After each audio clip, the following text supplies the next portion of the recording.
আসসালামু আলাইকুম। পাহাড়িদের কিছু কথা শুনেন। পাহাড় থেকে সেনা শাসন তুলে নাও, এরপরে বাঙালিদের তুলে নাও। আমাদের পাহাড় লাগবে।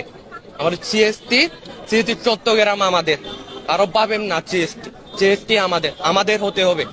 এই যে আমরা বাংলাদেশি, আমরা যদি পাহাড়ি এলাকায় ঘুরতে যাই তাহলে হয়তোবা আমরা সেনাবাহিনী, পুলিশ, বিজিবি বা আনসার বা বডিগার্ড নিয়ে আমরা ঢুকতে হয়, কারণ আমাদের মনে একটা ভয় থাকে পাহাড়িদের প্রতি।